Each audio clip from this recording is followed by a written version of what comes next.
Okay, here's how you can tell whether or not you're getting power to your dryer.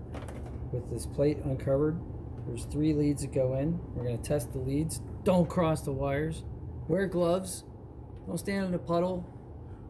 Don't do stupid stuff like that. Okay, this stuff is hot, so don't cross the streams. All right, so here's the multimeter up here.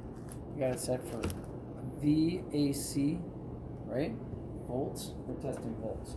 So we're going to go red on the first wire, black on the middle wire, and check the reading. 120. 120.